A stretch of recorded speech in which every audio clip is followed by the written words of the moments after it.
কতটুকু সম্ভব, কতটুকু করলে পরে বড় বড় সমস্যাগুলোর সমাধান করা সম্ভব, এই চিন্তা নিয়ে কিন্তু আসলে আমি কোনো ব্যক্তি বিশেষকে দোষারোপ করার জন্য আমি গ্রামে আসি না। 1 বছর থেকে আমি গ্রামে গ্রামে ঘুরি। আপনারা কোনোদিনই শুনবেন না আমি কাউকে কারো মন্দ বলছি, কারণ আমি এগুলোকে ভালো চোখে দেখি না। একজন মানুষকে মন্দ বলে আমার কি লাভ হবে? একজন মানুষকে দোষারোপ করে গালিগালাজ করে আমার কি ফায়দা হবে? আমার ফায়দা এক জায়গায় হবে, যদি গ্রামের সাধারণ মানুষের জীবনের মধ্যে কোনো পরিবর্তন ঘটাইতে পারি, এটাই হইল সবচাইতে বড় ফায়দা। আর এছাড়া যা কিছু আছে এ সব কিছু হইল সাময়িক জিদবোধ। আমি আপনারা জিদ দেখাবো, আপনি আমার জিদ দেখাবেন, তো জিদ দেখায় লাভ হবে কি? জিদ করে কে কি করতে পারবে? কিচ্ছু হবে না।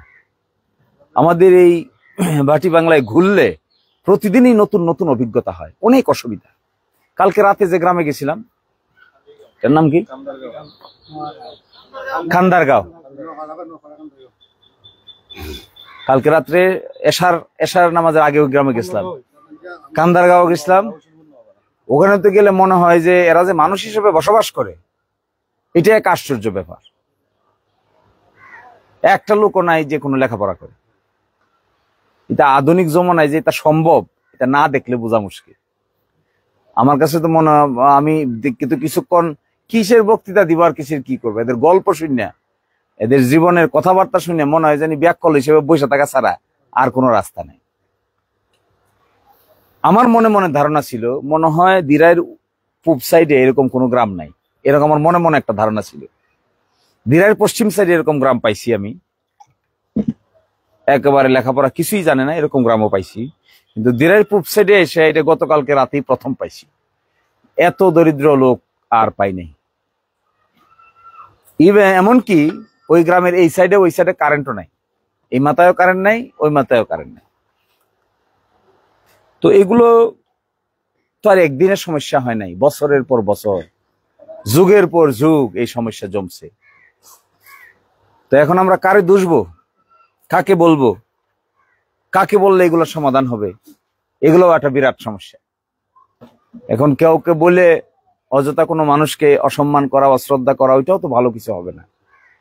হয়তো আমার দুঃখ থাকলে, ক্ষোভ থাকলে কারো কিছু বলতে পারবো, কিন্তু তাতে তো আর আমার সমস্যার সমাধান হবে। এই সমস্যাগুলোর যদি সমাধান করতে হয় তাহলে কিন্তু অনেক কষ্ট পরিশ্রমের ব্যাপার আছে। এবং যত আমি ঘুরি তত আমি অবাক হই, তত মনে হয় যে দায়িত্ব অনেক বেশি, তত মনে হয় যে জিনিসটা খুব কঠিন, তত মনে হয় যে খুব জটিল ব্যাপার। আর প্রথম যখন অল্প দেখতাম তখন মনে হয় তারে এটা তো সমাধান করে ফেলা সম্ভব, এখনই করে ফেলা সম্ভব, সরকার না হইলেও সম্ভব। এরকম বহু কিছুতে হাত দিছিলাম যে সরকার বরকার লাগবে না, নিজেরাই কিছু করি। তো সরকার বরকারের বাইরে গিয়া কিছু করার পরে এখন দেখা যাচ্ছে এত সংখ্যা,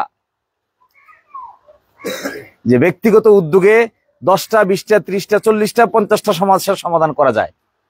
ধরেন 2 লাখ 5 লাখ 10 লাখ টাকা পর্যন্ত একটা জিনিসের সমস্যা হইলে, এটা না হয় আমি বইলা বিভিন্ন মানুষের সাথে খাতির আছে তাদেরকে ডাইকা নিয়ে এসে ভাই হেল্প করেন, সাহায্য করেন, করে দেন, গ্রামের মানুষের দরকার এটা সেটা, এরকম আমার ধারণা প্রায় 20-50টা জায়গায় কাজ করার চেষ্টা করেছি। অন্তত 70-80টা মসজিদে কাজ করার চেষ্টা করছি, মন্দির এবং শ্মশান মিলে মনে হয় 60টার মতো কাজ করার চেষ্টা করি। কিন্তু যতই নতুনটায় যাওয়া যায় ততই আর একটা নতুন সমস্যা। এই যে এখানে আপনাদের ব্রিজ, এটা তো মনে হয় আর একটা বড় ধরনের সমস্যা। এই যে ব্রিজটা, এই চণ্ডীগড় ব্রিজ হইলে এখানে হাজার হাজার লোকের বিরাট এক সংযোগ স্তম্ভ গড়ে উঠতো 3 থানায়, এই শান্তিগঞ্জ, জগন্নাথপুর আর হইলো আমাদের দিরাই। এই সংযোগ স্থল, এই সঙ্গম স্থলটা যদি সঠিকভাবে সুন্দর করে গঠন করে দেওয়া যাইতো, আমার তো মনে হয় মানুষের জীবনের মধ্যে অটোমেটিক বড় ধরনের পরিবর্তন হয়ে যায়। এটার কিছু করতে হইতো না, কালিটা সুন্দর করে বানাইয়া ত্রিমাত্রিক একটা ব্রিজ বানিয়ে দিয়ে মাঝখানে সুন্দর গোল ফিট করে দিলে এদিকে যাবে, এদিকে যাবে, এদিকে যাবে, কেউ কারো দিকে তাকানোর কোনো দরকার নাই, অপেক্ষা করার দরকার নেই। 100 কোটি টাকা খরচ করলে এটা করা সম্ভব, আমি মনে মনে ভাবি আর কি। 100 কোটি টাকা খরচ করলে আর কিছু দরকার আছে বলে মনে হয় না। তাইলে এই সমস্যাটা কেন করি না, পারি না আমরা, কেন পারি না? যুগের পর যুগ চলে যেতেছে, বছরের পর বছর চলে যেতেছে, চোখের সামনে যেই এমপি হোক, যেই চেয়ারম্যান হোক, যেই মেম্বার হোক, হেও তো এই বিপদের মধ্যে আছে। এখন আমি এখান থেকে শুরু করে সিলেট চলে যেতে পারতাম খুব দ্রুত, যদি ব্রিজ থাকতো আমি আবার ঘুরে দিরাই যেতে হইতো না। আমি তো এদিক দিয়ে ঘুরে খালি কোন রকম রাস্তা পার হয়ে মেইন রোডে উঠে দৌড়ে সিলেট না সুনামগঞ্জে চলে যেতাম, এবং এই সুবিধা পাইতো হাজার হাজার লোক। কিন্তু আমরা পারি না কেন? কারে দুষবো? দুষে কি লাভ হবে? কারো দুষলে আমার কি বেনিফিট হবে? এটার তো কোনো উত্তর নাই, এইটার কোনো বাস্তব উত্তর নাই। ফলে এখন প্রশ্ন এসে দাঁড়াইতেছে, আমি আপনাদের কোনো দল বলের কথাও কিন্তু বলতে আসি না, আপনারা দেখবেন আমি কোনো দলের কথাও বলি না কাউকে। কিন্তু একটা কথা আমি বলি, যে কোনো কাজ যদি করতে হয়, শেষ পর্যন্ত কোনো কাজ যদি বাস্তবায়ন করতে হয়, তাহলে কাজ করতে গেলে কাজ করার উপযুক্ত লোক ছাড়া খালি দলাদলি করলে আপনি কাজ করতে পারবেন না। কোনো একটা কাজ, যে কাজই হোক, ধরেন একটা মসজিদ বানাবেন, একটা মন্দির বানাবেন, একটা মাদ্রাসা বানাবেন, একটা উপযুক্ত লোক দরকার হবে। যে মসজিদে উপযুক্ত ইমাম সাহেব থাকে, তাহলে দেখবেন সেই মসজিদে দান দক্ষিণা মানুষ এসে কিভাবে হুমড়ি খেয়ে পড়ে, আস্তে আস্তে মাটি থেকে 3 তলা হয়। এটা ওই ইমাম সাহেব একজন সঠিক ফিট করতে পারলেই হয়ে যায়। এবং তার প্রতি মানুষের যে আগ্রহ, দরদ, বিশ্বাস, সম্মান, এর কারণে মানুষ দান দক্ষিণা বাড়ায় দেয়। আমাদের এখানে কি করে হবে? আমরা তো দোষারোপের রাজনীতি করলে তো লাভ হবে না। আমার তো দরকার আমার রাস্তাঘাট, আমার দরকার আমার হাসপাতাল, আমার দরকার হলো ছেলেদের শিক্ষা দীক্ষা, আমাদের দরকার গরিব মানুষের সুযোগ সুবিধা, আমাদের দরকার আমাদের ছেলেদের চাকরি বাকরি বেকার সমস্যার সমাধান। এই তো দরকার, এটা তো সকল দলের দরকার, এটা একেবারে সকল গ্রামের, সকল এলাকার, সকল গোষ্ঠীর মানুষের দরকার। আর আপনাদের এখানে এসে আমি একটু মনে মনে কষ্ট পাই একটা জিনিস নিয়ে, এই যে গোষ্ঠীগত মারামারি দেখলে আমার ভালো লাগে না। আমি এটা ব্যক্তিগতভাবে মাইনে নিতে পারি না, এর বিরুদ্ধে অনেক কথা বলছি। গোষ্ঠীগত মারামারির জায়গাটাকে কমাইতে হবে, কমাইলে পরে সমাজে সম্মান বোধটা বাড়বে। এরকমও যে দেখছি আমি, যে সামান্য জায়গা নিয়ে 2টা 4টা 5টা 6টা 8টা 10টা 11টা মামলা হয়েছে। জায়গা সামান্য, কিন্তু পাল্টা পাল্টি কেস হয়েছে। প্রতি মাঘ মাসে না, প্রতি পৌষ মাসে একটা করে মামলা হয়। এই যে প্রতি পৌষ মাসে পানি বাসলে রোপণ করতে যায়, রোপণ করতে গিয়ে বলে এটা আমার, এ বলে এটা আমার, এর মারে এ একটা মামলা করে, এ একটা মামলা করে। এরকম এক ঘটনা পাইছি 17টা কেস হয়েছে, সামান্য একটু জায়গা নিয়ে, আদাকের জায়গা 15 জ্যৈষ্ঠী জায়গা নিয়ে 17টা মামলা হয়েছে, এটাও পাইছি খুঁজে। তাহলে আমি যে গ্রামে গঞ্জে ঘুরি কি কারণে? আমার তো এখানে থাকার কথা না, আমার থাকার কথা সুপ্রিম কোর্টে, আমার থাকার কথা বিদেশে, আমার থাকার কথা অন্য জায়গায়। তো এগুলো সবকিছু ছেড়ে, এই সবগুলো পিছনে ফেলে যে এখানে আমরা আসলাম, আপনাদের সঙ্গে সময় কাটাইলাম, আপনারাও আমাদেরকে সময় দিলেন, আমরাও আপনাদেরকে কিছু সময় দিলাম। এই যে আপনি আমার জন্য অপেক্ষা করলেন, আমি আপনার জন্য আসলাম, এই তো আমাদের পরস্পরের মধ্যে তো একটা বোঝাপড়া হয়েছে, এই জন্য তো অপেক্ষা হয়েছে, এই জন্য তো আমরা আসছি। আপনারও গরমের মধ্যে সময়, লাভ কি? লাভ কি হবে? আইলাম, গেলাম, দেখলাম, খাইলাম, চলে গেলাম, ফায়দা কি? ফায়দা যদি করা না যায়, তাহলে আসা যাওয়ার সময়টা লস হবে। কারণ খুব অল্প সময়ের জীবন, এটা বিপথে খরচ করার সময় নেই। এটারে খুব চিন্তা ভাবনা কইরা টার্গেট ভিত্তিক জীবনের সময় খরচ করতে হয়, আর নাহলে তো পাবো না কিছু। শেষ মুহূর্তে তো মনে হবে সবই ভুয়া, সবই ধোঁকা। এই জীবনের শেষ কি? আমরা যারা আরামে ছিলাম, থাকি, খাই, উচ্চতর জীবন যাপন করি, ভালো চেয়ারে বসি, এসি গাড়িতে চলি, এসি বাড়িতে থাকি, অফিস এসি, সবকিছু এসি, গরমে কোনো ঠান্ডা, গরমের মধ্যে কোনো গরম খুঁজে পায় না, আমাদেরকে কোনো রোদ খুঁজে পায় না। তাহলে আমাদের এই জিন্দেগির শেষ পর্যন্ত পাবো কি? খাইলাম তো, যা খাওয়ার তো খাই ফেললাম, যা দেখার তো দেখে ফেললাম, যে ঘরে ঘুমানোর তো ঘুমাইলাম, যে বোটে চলার তো চললাম, যে আরাম করার তো করলাম, যে বিদেশে ঘুরার তো গড়লাম। আর পরে কি? এরপরে কি? এরপরে কি? আনসার নাই, কিন্তু উত্তর নাই। এরপরে কি করব আমরা? মানুষ আমাদের সম্মান করবে, করে তো এখনো। এরপরে কি করবে? বসতে দিবে, এখনো বসতে দেয়। এরপরে কি করবে? আদর করে দাওয়াত খাওয়াবে, তো এখনো দাওয়াত খাওয়ায়। এরপরে কি করবে? নাই কিছু আর, এরপরে আর কিছু নাই।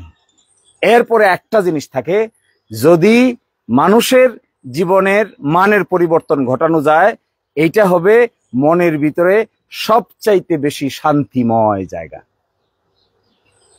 আমি যখন দেখব আমি একা ভালো নাই, 5 লক্ষ লোক ভালো আছে, এইটার মধ্যে একটা শান্তি আছে। আমি যখন বুঝবো যে আমি তো ভালো ছিলামই, ভালো তো আছি, কিন্তু আমার সঙ্গে এই গ্রাম বাংলার আরো 3 লক্ষ লোক ভালো আছে, এই সে নাড়াচাড়া করতেছে কেন, আরো 3 লক্ষ লোক ভালো আছে, তখন এইটা একটা বাড়তি কাজ হয়।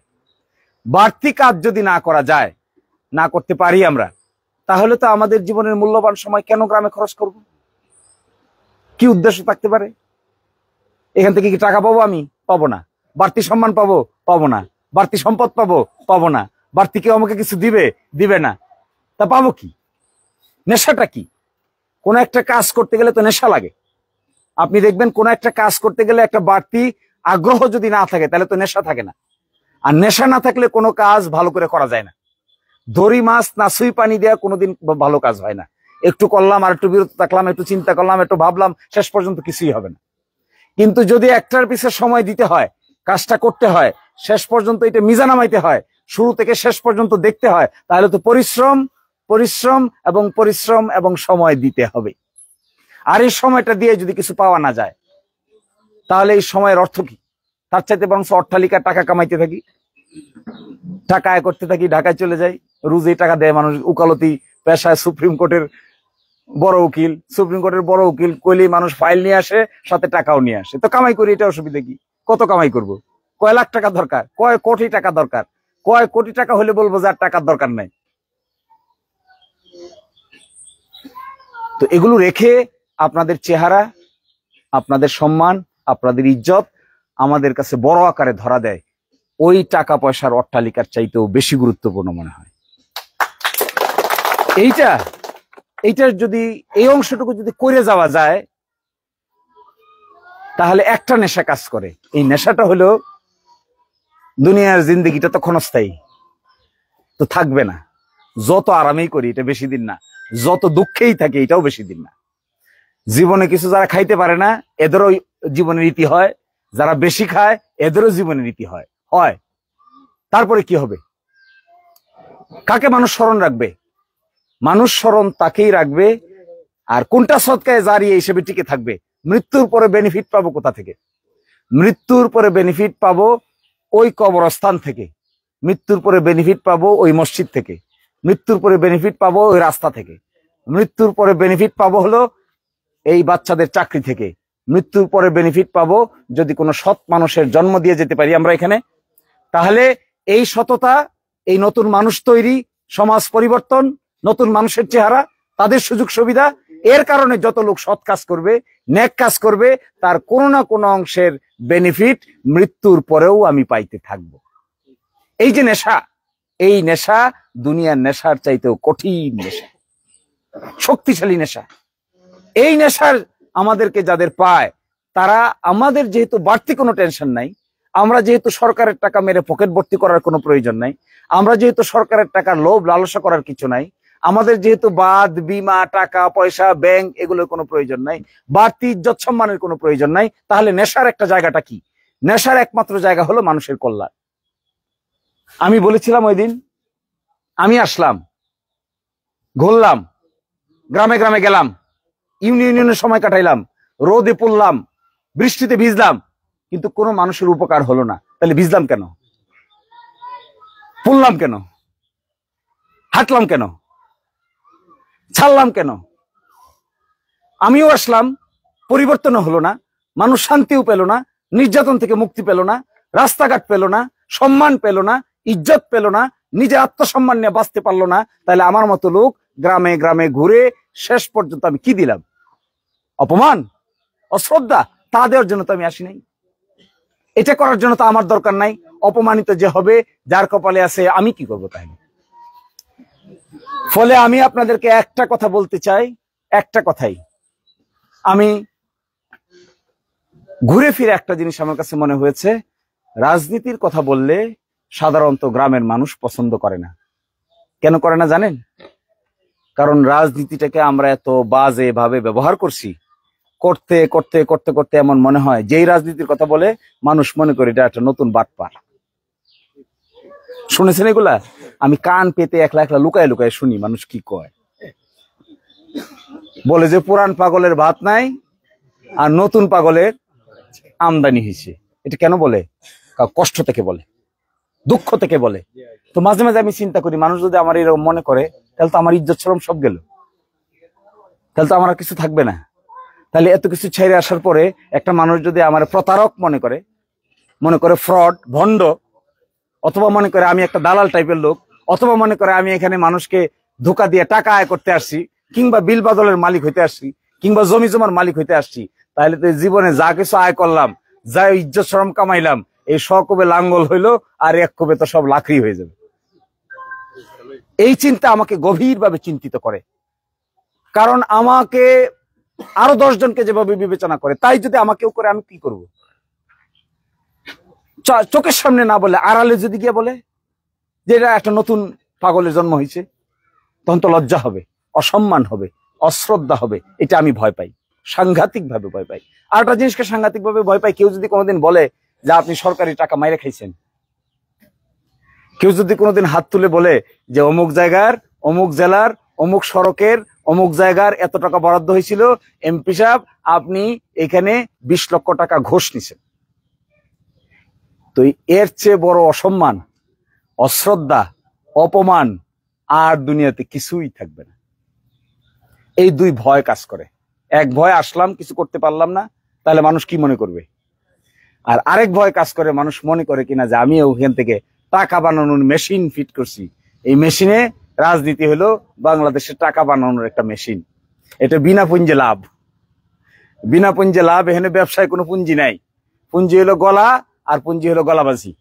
এই ধরনের রাজনীতি করার ক্ষেত্রে মানুষ যদি আমাকে তাদের মতোই এক পাল্লায় মেপে বিবেচনা করে, তাহলে আমার এই 45 বছরের জিন্দগির সবচাইতে বড় অর্জন যেটা, এটা হলো আমরা কখনো মানুষের সঙ্গে প্রতারণা করি নাই, আমরা অন্যায় করি নাই, আমরা অবিচার করি নাই, কারো হক মারি নাই, কাউকে নির্যাতন করি নাই, কারো নিপীড়ন করি নাই। কিন্তু এখন মানুষের উপকার করতে এসে যদি এই দুষ্টে দুষ্ট হইতে হয়, এই অপমানে অপমানিত হইতে হয়, এই ধরনের কথায় আমাদেরকে সহ্য করতে হয়, তাহলে তো সারা জীবনের সকল সাধনা একসাথে ভেঙ্গে চুরে মরে একেবারে ধূলিসাৎ হয়ে যাবে। ভয়, আমার ভয়ের কথা বলে গেলাম আপনাকে, এটা আমাকে ভয় লাগে। তারপরেও আপনাদের কাছে আসলে একটা মনোবাসনা জন্ম নিছে। এই গ্রামে আসা পর্যন্ত 281টা গ্রামে গিয়েছি আমি। গিয়ে আমার কাছে মনে হয়েছে এই গ্রাম বাংলার মানুষের একটা বড় অংশের মানুষ পাওয়া যায় যারা সত্যিকার অর্থেই মন থেকে, হৃদয় দিয়ে আমাদেরকে ভালোবাসে। এইটা হলো আমাদের চলার শক্তি। এইটাও যদি না থাকতো, তাহলে এক বিন্দু পরিমাণে অগ্রসর হওয়া যেত না, এক হাতও অগ্রসর হওয়া যেত না। এইখানেই থেমে যেতাম আমি, এক কাইকো সামনে অগ্রসর হইতাম না। যদি দেখতাম যে মানুষ ঘৃণার দৃষ্টিতে দেখে আমাদেরকে, অসম্মান অশ্রদ্ধার দৃষ্টিতে দেখে, তাহলে অগ্রসর হতাম না। কিসের রাজনীতি, কিসের ফাজনীতি? আত্মসম্মান বাঁচাইতে হবে না? কিসের রাজনীতি, কিসের ফাজনীতি? জীবন সততার উপর প্রতিষ্ঠিত করতে হবে না? কিসের রাজনীতি? রাজনীতি কয়দিন করবেন? রাজনীতি কয়জন ভোট দিবেন? কে কাকে ভোট দিবেন? আমি আপনাকে কয়বার ভোট দিব? আপনি আমাকে কয়বার ভোট দিবে? মরার পরে কি হবে আমার? এত বড় বড় বক্তৃতা, এরপরে যখন একদিন হঠাৎ করে লাশ হয়ে যাবে, আমার কি হবে? না আপনি আমার পাশে থাকবেন, না আমি আপনার পাশে থাকবো, না আমার আত্মীয় স্বজন, সন্তান সন্ততি আমার কাছে থাকবে, কেউই তো থাকবে না। তো সেই দিন আমি কি জবাব দিব? এর জবাবের একটা রাস্তা তো আমার থাকতে হবে। এই জবাবের রাস্তা যদি আমি বের করতে না পারি, তাহলে শুধুমাত্র ধোঁকাবাজি, শুধুমাত্র গলাবাজি, শুধুমাত্র যা ইচ্ছা তা বলা, শুধুমাত্র এলোমেলো কথা বলা, শেষ পর্যন্ত প্রাপ্তি কি? অসম্মান, অশ্রদ্ধা, দুনিয়াও হারাও, আখিরাতও হারাও। তো ওই রাস্তার তো দরকার নেই। ফলে আমরা যে কথা নিয়ে আপনাদের কাছে আসছি, সেই কথা হলো, যদি আমাদের দ্বারা কল্যাণ হয়, এই যে মানুষগুলো এখানে বসে রয়েছে, আপনারা বসে রয়েছেন, কল্যাণকামী যদি আমরা হই, কল্যাণ, অকল্যাণ না, অকল্যাণ করতে আসিনি। আল্লাহর ওয়াস্তে আমরা কারো অকল্যাণ করতে আসিনি, কারো মুখের গ্রাস কেড়ে নিতে আসিনি, কাউকে অসম্মান করতে আসিনি, কাউকে অশ্রদ্ধা করতে আসিনি। আমার মনে হয় আমাদের উচিত কাউকে অসম্মান না করে ওই ব্যক্তির চেয়ারে তাকে সম্মানিত করা। আমি মনে করি এটাই বড় মনের পরিচয়। কোনো মানুষকে অসম্মান করে আরেকজন সম্মানিত হতে পারে? আপনারা কখনো দেখেছেন যে আপনি আমাকে অসম্মান করবেন, আমাকে অসম্মান করে আপনি সম্মানিত হবেন? নো, এটা সিস্টেম না, এটা সিস্টেম না।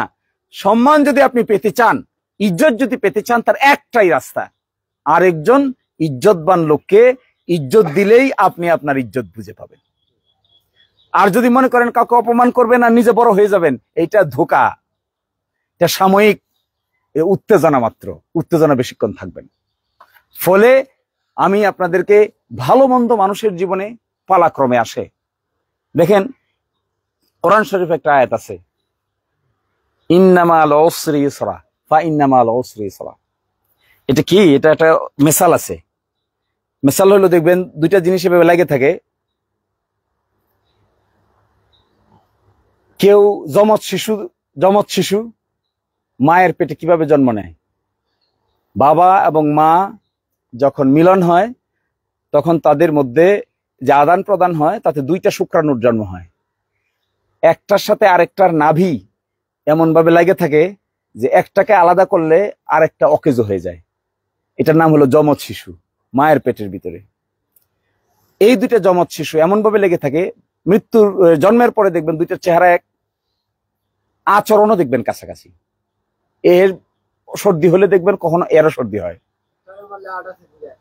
ভালো করে দেখবেন, আপনি বুঝেই উঠতে পারবেন না, চেহারা দিকে বুঝে পারবেন না কে হইল বড় কে ছোট। শুধুমাত্র বাপ মা টের পায়, আর বাকিরা টের পায় না কে বড় কে ছোট। একেবারে অ্যাটাচ লাগে। এটাকে বলে যমজ শিশু, ইংরেজিতে বলে অ্যাম্বিলিক্যাল কর্ড। অ্যাম্বিলিক্যাল কর্ড হলো মায়ের নাভির সাথে দুইটা এমন ভাবে যুক্ত থাকে, একটাকে আলাদা করে দিবেন আরেকটা নষ্ট হয়ে যাবে, আরেকটাকে আলাদা করে দেবেন আরেকটা নষ্ট হয়ে যাবে। তো ভালো আর মন্দ এরকম, এটা এমন ভাবে যুক্ত, ভালো আসছে মানেই মন্দ, মন্দ আসছে মানেই ভালো। এটা একটা মুদ্রার এপিটোপিটের মতো। একটা মুদ্রারে ফালাই দেখবেন এই পাশে যদি শাপলা থাকে, ওই পাশে আসে দেখবেন আনারস। একবার শাপলা আসলেই আরবার আনারস আসতে পারে, একবার আনারস আসলে আবার শাপলা আসতে পারে। আবার ফেলান, দেখবেন চেঞ্জ হয়ে গেছে, আবার ফেলান, দেখবেন চেঞ্জ হয়ে গেছে। কিন্তু খালি আনারসে কি মুদ্রা হয়? খালি শাপলায় কি মুদ্রা হয়? শাপলা এবং আনারস মিলে হলো মুদ্রা। এটা একটা থেকে আরেকটা ছড়াই যাবে না। তা ভালো মন্দ এরকম, সুখ দুঃখ এরকম, রাত দিন এরকম। রাত সরাই দেন, দিনের কোনো মূল্য নাই। দিন সরাই দেন, রাতের কোনো মূল্য নাই। ভালো সরাই দেন, মন্দের কোনো দুঃখ নাই। মন্দ সরাই দেন, ভালোর কোনো মর্যাদা নাই।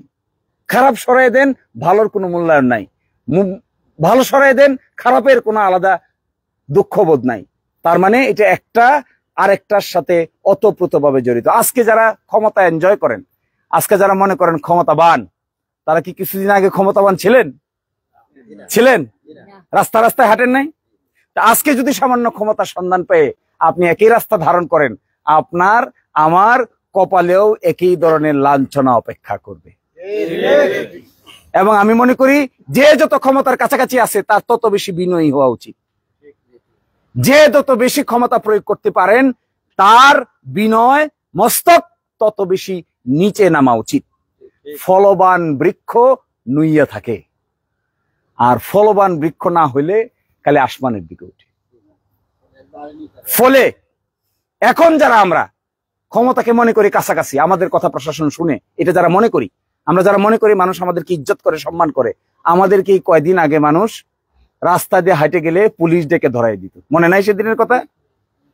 তাতে কি দাঁড়াবে? আজকেও যদি আপনি এটা করেন, আজকে যদি মানুষকে এইভাবে অন্যায় অপমানের রাস্তা বেছে নেন, আজকে যদি কাউকে নির্যাতনের রাস্তা বেছে নেন, কাউকে বাড়িতে থাকতে না দেন, কাউকে প্রোটেকশন না দেন, কাউকে অসম্মান করেন, অশ্রদ্ধা করেন, ব্যবসায় সমস্যা করেন, বাণিজ্যে প্রবলেম করেন, চাকরি বাকরিতে প্রবলেম করেন, আল্লাহর কসম শুধু অপেক্ষা করতে হবে।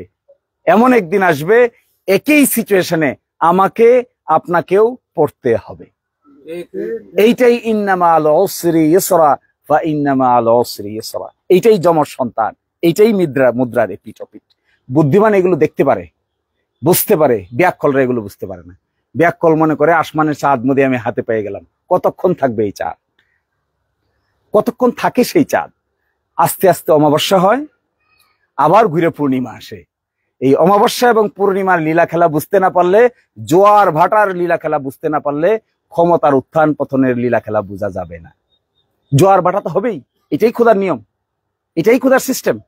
গিয়া দেখবেন সমুদ্রের পারে কক্সবাজার যদি কেউ যান, শেষ রাতে পানি এসে একেবারে সব তলায় যায়। সকালবেলা গিয়ে দেখবেন সমুদ্রের পারে বহু দূর পানি চলে গেছে। বোঝাই যাবে না যে এই সময় রাতের বেলা এখানে 10 ফুট পানি ছিল, বোঝার কোনো কায়দা নেই। এইটাই জোয়ার আর ভাটা। এই জোয়ার ভাটায়, অমাবস্যায় এবং পূর্ণিমায় যারা বুঝতে পারে, এগুলোর মধ্যে আল্লাহ তাআলা নিদর্শন আছে। অমাবস্যাটা কি? অন্ধকার, গুটগুটে অন্ধকার। আমার জীবনে এরকম অন্ধকার আসে তো, গুটগুটে অন্ধকার, কিচ্ছু দেখা যায় না, সাহায্য করার কেউ নাই, শত সাহস সহযোগিতা চাইও পাওয়া যায় না। অন্ধকার মনে হয় সামনেও অন্ধকার, পিছনেও অন্ধকার, ডাইনেও অন্ধকার, বামেও অন্ধকার। মানুষের জীবনে আসে এটা। আবার একেবারে পূর্ণিমাও আসে, সামনেও সাহায্য থাকে, পিছনেও সাহায্য থাকে, ডাইনেও সাহায্য থাকে, বামেও সাহায্য থাকে, এরকম পূর্ণিমাও আসে। কিন্তু পূর্ণিমা আর এই অমাবস্যার পার্থক্য বুঝতে না পারলে আমরা মানুষকে মূল্যায়ন করতে পারবো না। আমি তো মাঝে মাঝে একা একা চিন্তা করি, আল্লাহ যদি আমাদেরকে এই রকম অনিশ্চয়তার মধ্যে না রাখতেন, আমরা মনে হয় আরো অনেক বেশি ফেরাউনের মতো অহংকারী হয়ে যেতাম। কত কিছু, একটা ডায়াবেটিস হলে দেখেন টেবিল ভর্তি খাবার তাকে খাইতে পারেন না, শুধু আর কিচ্ছু না। একটা রোগ দেখেন, একটা গ্রামের কৃষক যে নাকি কষ্ট করে সারাদিন হাল চাষ করে, এ দেখবেন সন্ধ্যাবেলা বাড়িতে এসে কিভাবে 3 প্লেট ভাত আনন্দের সহিত খায়। আর আমি আর আপনি ধনী লোক, টেবিল ভর্তি তরকারি, মিষ্টি।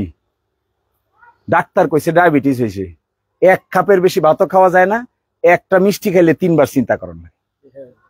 আর ওই আপনার আমার বাড়ির যে কাজের লোকটা ধান খেতে কাজ করে, দেখেন মিষ্টির প্যাকেটটা তার সামনে রেখে দেখেন গপ গপ করে আধা কেজি মিষ্টি একাই খেয়ে ফেলবে। আর আমি আর আপনি হা করে ব্যাকল লাগান তাকায় থাকবো আর খালি মুস্তাও দিব। বোঝা যায় না? এতটুক দেখলে বোঝা যায় না যে আল্লাহ তাআলা কত একটা ঝামেলার মধ্যে রাখে। একটা কেরেঙ্কাল লাগাই দিছে, শুধু কি কেরেঙ্কালের নাম হলো ডায়াবেটিস। আর ডাক্তার কইছে সকালবেলা না হাঁটলে, আর ওই যে সকালবেলা না হাঁটলে জীবন শেষ, আধা ঘন্টা হাঁটতে হবে। আর ওই বেটা যে কাজ করে, এ খালি রাস্তা খুঁজে কিভাবে ঘুমানি যায়। আর ডাক্তার আমারে কয় ঘুম ভাঙ্গে কিভাবে হাঁটতে হবে। কি ঝামেলার মধ্যে ফেলে দিছে আল্লাহ তাআলা, কিভাবে ঝামেলার মধ্যে ফেলে দেয় দেখেন। বহু ধনী লোক দেখবেন, বহু বিত্তশালী লোক দেখবেন, আল্লাহ তাআলা তাদেরকে মাতৃত্ব এবং পিতৃত্ব দেয় নাই, সন্তানের জন্ম দেয় না। 100টা লোক খুঁজে দেখেন, 500টা লোক খুঁজে দেখেন, সবকিছু আছে, কোনো কিছুর অভাব নাই, কিন্তু সন্তান নাই। কি যে হাহাকার! 1, 2, 3টে পর্যন্ত বিয়ে করে, তাও সন্তান নাই। কি হাহাকার! কিভাবে আটকাইছে দেখে, শত চেষ্টা করেও হয় না, তো সন্তানের জন্ম হয় না। সাংঘাতিক ব্যাপার। এইগুলো থেকে দেখে যদি ক্ষমতা সম্পর্কে ধারণা হয়, তখন নিজেরে তো অহংকারী ভাবার কোনো কারণ নেই। দুনিয়ার সবকিছু হাতে নিয়ে সব মানুষের বিরুদ্ধে চলে যাব, এটা ভাবার কোনো কারণ নেই। এগুলো সব ভুল ধারণা, এগুলো সব আজাইরা কথা। একটা কথা সবচেয়ে উত্তম, রাজনৈতিক কথা আমি বলি না, কিন্তু আজকে একটা কথা আপনাদেরকে বলে যাই। যদি আমরা মিলেমিশে দেশ চালাইতে পারতাম, যদি আমরা পরস্পরের টেবিলে বসে সমস্যার সমাধান করতে পারতাম, যদি আমরা একজন আরেকজনকে সম্মান ইজ্জত দিতে পারতাম, একসাথে আলাপ করে সমস্যাগুলোকে সমাধান করতে পারতাম, 1, 2, 3, 4, 5 করে, তাহলে আমাদের দেশের বর্তমান যে হালত হয়েছে, এই হালত হইতো না। কেন হয়েছে এটা? গোয়ার গোবিন্দ আচরণ করার জন্য। আমি আপনারে চাই না, আপনি আমারে চান না, রেজাল্ট কি? আহা, অপমান, অশ্রদ্ধা, অসম্মান। এর চাইতে বড় লাঞ্ছনার কি আছে জীবনে? কি হইতো আমি আর আপনি মিলে যদি টেবিলে বসতাম, আলাপ করতাম, আলাপ করে বলতাম যে ঠিক আছে, এভাবে হবে, এইভাবে হবে, কিচ্ছু হইতো না, কারোই কিছু হইতো না। কিন্তু আমরা এগুলো করে এই সমাজটাকে নষ্ট করেছি। ক্ষমতাকে মনে করেছি জীবনের সবচাইতে বড় শেষ বিন্দু প্রাপ্তির। এরপরে যে আরেকটা আছে, এটাকে কখনো মাথায় রাখিনি। এই মাথায় না রাখার কারণে যে অবস্থার জন্ম হয়েছে, এই অবস্থায় দেশের মানুষের অনেক কষ্ট, পরিশ্রম হচ্ছে, অনেক মানুষ অনিশ্চয়তার মধ্যে পড়ছে, অনেক মানুষ তার নিজের জীবন নিয়ে দৌড়দৌড়ির মধ্যে পড়ছে, অনেক মানুষ নিজের সম্পদ পর্যন্ত হারাচ্ছে, শুধু এই সমস্ত গোয়ার গোবিন্দ আচরণের কারণে। গোয়ার তুমি আচরণ যদি কেউ করে, আমি বলছিলাম একটা কোরআন শরীফের একটা আয়াত আছে, আপনারা সব মুসলমান তাই বলতেছি আর কি। আল্লাহ বলছেন যে আমি মানুষকে উত্তম আকৃতিতে সৃষ্টি করেছি। লাকাদ খালাকতাল ইনসানা ফি আহসানি তাকওয়িম সুম্মা রাদাদনাহু আসফালা সাফিলিন। বলছেন যে আমি মানুষকে উত্তম আকৃতিতে সৃষ্টি করছি, কিন্তু এর মধ্যে কিছু মানুষ এরকম আছে, ওয়ালাহুম আয়ুন ইফকাহুনা বিহা সাতেন সাত আয়াত আছে, ইফকাহুনা বিহা বলে উলাইকা কাল আনআম বাল হুম আদাল। এর মধ্যে এরকম মানুষ আছে যাদের চোখ আছে কিন্তু দেখে না, কান আছে কিন্তু শোনে না, অন্তর আছে কিন্তু উপলব্ধি করে না। এইরকম লোক হইল পশুর চাইতেও অধম। উলাইকা কাল আনআম বাল হুম আদাল। আপনি দেখেন প্যালেস্টাইন কত বছর ধরে যুদ্ধ হচ্ছে, কত নারীরা মারা যাচ্ছে, কত শিশুরা মারা যাচ্ছে। টেলিভিশন খুললে, ফেসবুক খুললে, ইউটিউব খুললে দেখবেন শুকায়া ছোট ছোট বাচ্চারা শুকিয়ে শুকিয়ে কাঠ হয়ে যাচ্ছে, খাবার নাই। এই সমস্যার জন্ম কি মানুষ দেয় নাই, নাকি বাঘ দিছে? মানুষ।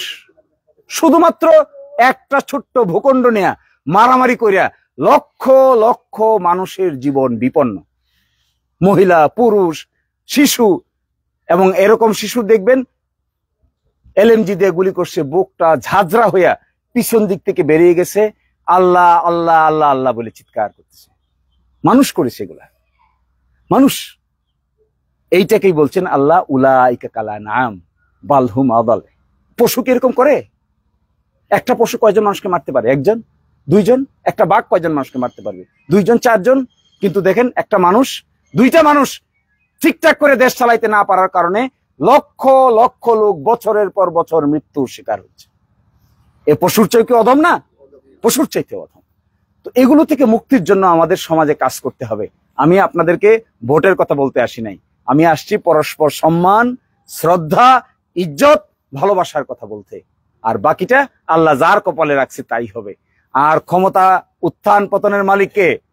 আল্লাহ। এটা আমরা জোর করে কারো কর্তা নিতে পারবো না। এই অহংকার করলেও আমি বাঁচবো না, আর এটা জোর করে আমি কারোটা কেড়ে নিতেও পারবো না। এটা কপালেও থাকতে হবে, আর এই ব্যাপারে মানুষের আস্থা বিশ্বাস থাকতে হবে। তো আমাদেরকে আপনারা ভালোবাসেন, জায়গা দিচ্ছেন, কথা বলছেন, অপেক্ষা করছেন। আমরাও আসছি আপনাদের মধ্যে এক ধরনের, আমাদের ব্যাপারে আপনাদের ব্যাপারে আমাদের মধ্যে এক ধরনের মহব্বত পয়দা হয়েছে। তা আমি আশা করব আমরা মানুষ হিসেবে আমাদের মধ্যে এই মহব্বতটা যেন থাকে, তবেই আমরা সফল মানুষ। সবাই ভালো থাকবেন। আসসালামু আলাইকুম।